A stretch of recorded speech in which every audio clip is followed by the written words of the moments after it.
Ayo, what's up? Welcome back dito sa ating channel. It's Mobs TV. Alright, sa tayo nagbabalik ulit mga tol para sa isa na namang reaction video. At eto na nga, no, posibleng maharap, hindi umano, etong si Attorney Harry Roque, no, dahil sa kanyang video, no, na ikinantaan na siya daw, di umano, ang promotor. No, netong ipinakalat na video po ni PBBM mga kababayan, no? At kaya nga itong si Attorney Harry Roque ay posible di umano na maharap sa kasong cyber libel. Siguradong ito po ay makakaapekto sa kanyang hinihinging asylum mga tol, no? At tuluyan na nga bang magtatago itong si Attorney Harry Roque? Well, huwag na tayo magtaka, no? At expected na natin yan na pagka nahuhuli po sila sa kanilang mga ginagawa, mga tol, no? Itatanggi nila yan, syempre. No, matapos ng kumanta, no? Etong si Pebbles, mga tol. At itinurong promotor, etong si Attorney Harry Roque. Okay, so nagsalita na rin etong ating kongresista na si Jinky Luistro na kung saan posible nga daw makasuhan ng cyber libel, no? At posible nga pagka ganyan makukulong itong si Attorney Harry Roque. Tignan muna natin yung komento ng mga kababayan natin mga tol. At sabi nga dito, kaya pala ayaw umuwi, no, ni Attorney. Hindi talaga uuwi yan nakalabas na ng bansa, babalik pa ba yan? Ano sa palagay ninyo? Hindi na babalik yan. Nakalabas na diba? Hindi na babalik yan. Imposible nang bumalik sa Pilipinas yan. Nakawala na yan Unless, mahuhuli yan at sasampahan talaga ng kaso at mahuhuli ng Interpol. Diba? Kagaya ng mga nahuli ng mga pogo, mga kababayan. No, talagang hindi na makakabalik yan dito sa bansa si Attorney Harry Roque kung sakaling makatakas yan, no. Ano sabi dito? No, kasuhan plus disbarment, mga tol, para di na makapag-practice ng law. Okay? So, halaka, Harry Roque, ikaw yata yung nasa video na nagpupulburon kahawig mo. Si Harry Roque daw yung na nagpupulburon, no? Okay, so eto na mga tol. At may nag-comment pa rito, bring him home daw. Iuwi yan. Okay, so pakinggan natin itong balita na to mga tol. And these people should be held answerable for peddling this fake news. Especially, they're doing this against the highest official of the land. Totoo yun. Maaring irekomenda ng House Triple Committee o TRICOM ang pagsampa ng... Ganon sila kabastos mga kababayan, no? Imagine ninyo yun, pinakamataas na posisyon, binabastos nila. Susuportahan nyo pa ba yung mga yan? Diba? Kung puro pambabastos lang ang alam ng mga tao na yan, mga tol, dapat talagang hulihin yung mga yan. Diba? Bastos yan Pambabastos sa Pangulo natin yan Diba?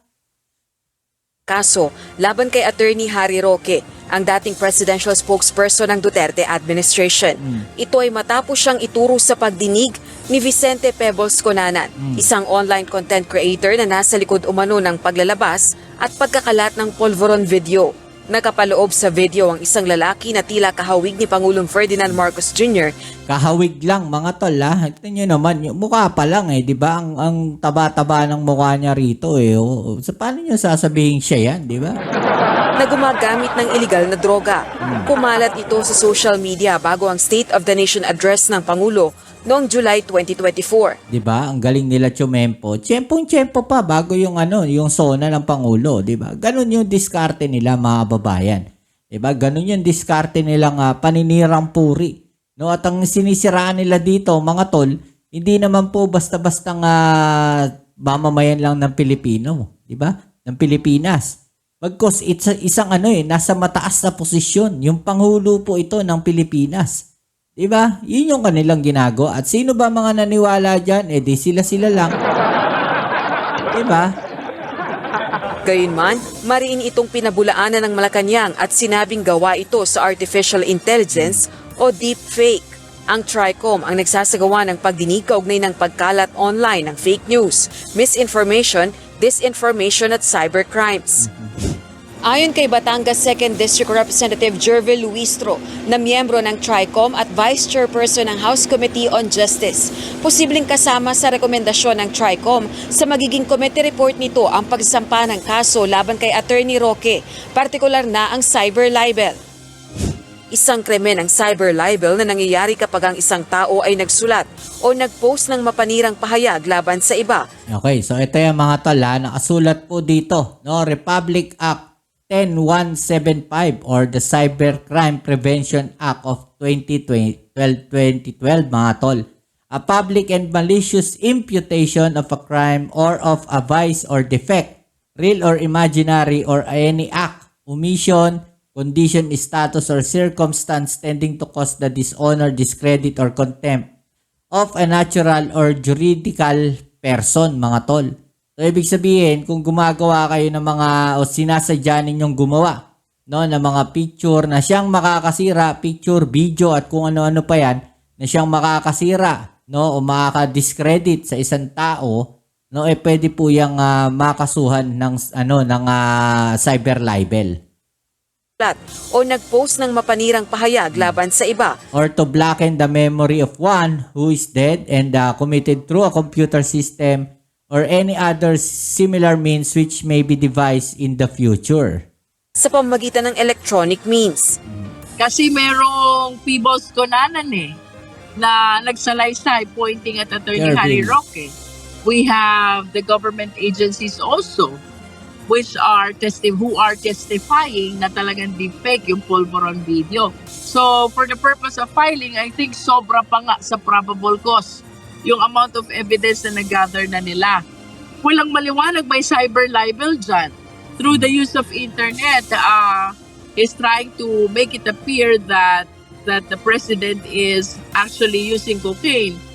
Ipinahayag naman ni Palace Press Officer Undersecretary Claire Castro na ipinauubaya na ng Pangulo sa National Bureau of Investigation o NBI ang pag-iimbestiga sa Pulveron video. Nako, eto na mga tol, no? At NBI na yung aaksyon, 'di ba? Para imbestigahan yung video na yan, mga tol. Dapat noon pa, no? Para hindi na nakawala itong si Harry Roque. 'Di ba? Dapat noon pa ginawa yan. 'Di ba? Kung alam, sinabi nila na ganyan, 'di ba? Nag-imbestiga kaagad sila, 'di ba? Dapat noon pa nahuli na, no? Ito nga si Attorney Harry Roque. Binigyan din itong dapat managot kung sino man ang responsable dito. Nakausap natin ang Pangulo at sinabi po niya na hayaan na lang po natin ang ating mga law enforcement agencies, ang NBI, ang DOJ, ang magsagawa ng pag-iimbestiga patungkol dito.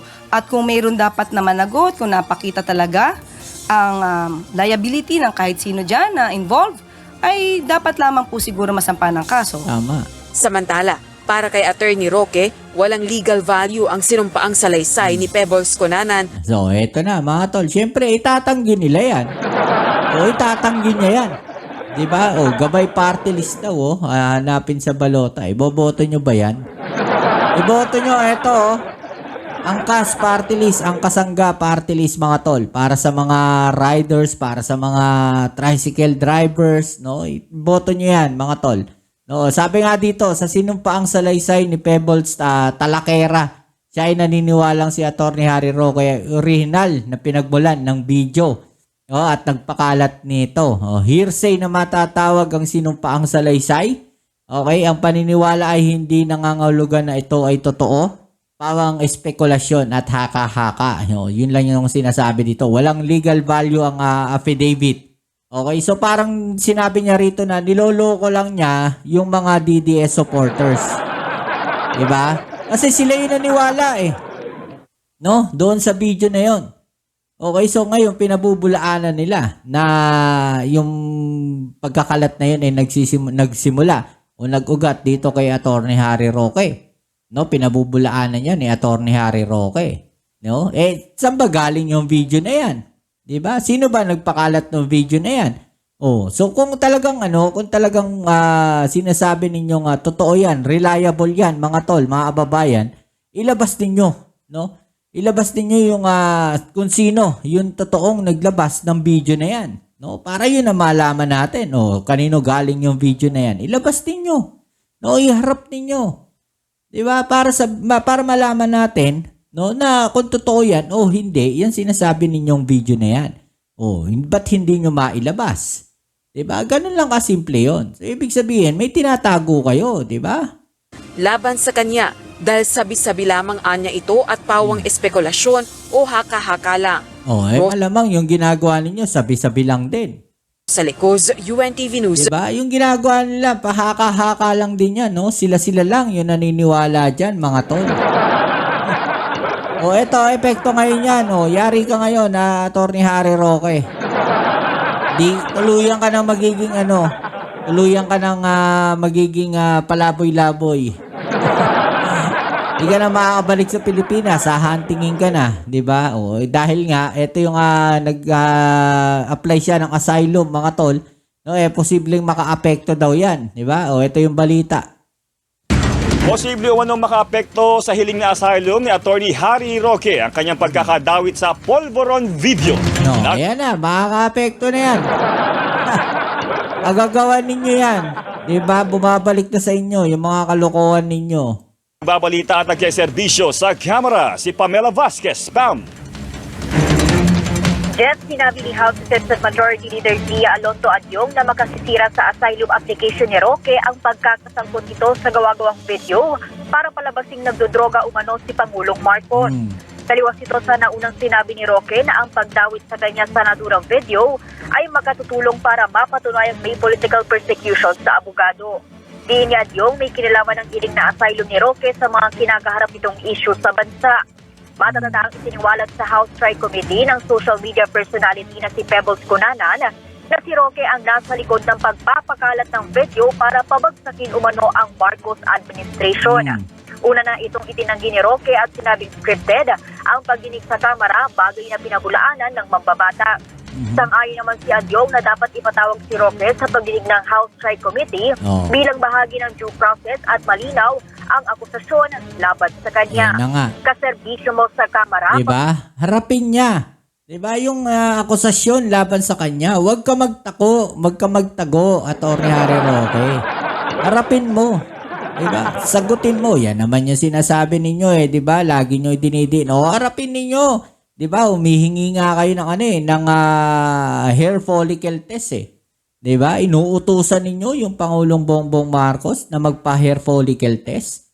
No? So ngayon, harapin ninyo yung akusasyon sa inyo. Patunayan ninyo kayo. Yung naman kayo naman ngayon ang hinahamon. No? Patunayan ninyo na hindi totoo yan. Patunayan ninyo na mali yung akusasyon sa inyo. No? Na kayo nagpapakalat ng mga peking video na yan. No, patunayan ninyo, ilabas ninyo yung ebidensya para malinis yung pangalan ninyo. Ngayon, kayo naman ang hinahamon namin.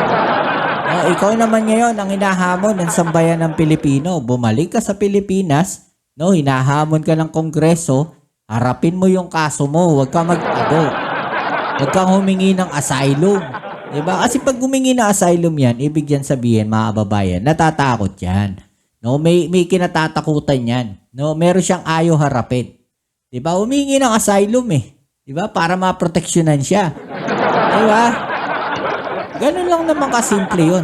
So, may kinatatakutan siya. Meron siyang ayaw harapin. No? Kung talagang wala kang kinatatakutan at wala kang tinatago, Atty. Harry Roque, lumabas ka. Bumalik ka ng Pilipinas. No? Sagutin mo yung mga kaso, no, na ibinabato sa'yo. Yung mga akusasyon na ibinabato sa'yo. Sagutin mo.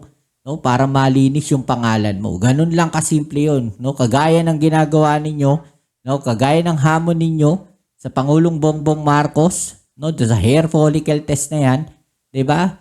Mas mas dapat kayo yung humarap No, dapat kayo yung mas lumabas 'Di ba? O yan. O, ano masasabi niyo dyan, mga tol? I-comment sa ibaba yung mga opinion na natin yung pag-usapan. Alright?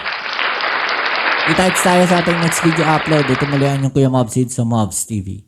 Peace. I'm out.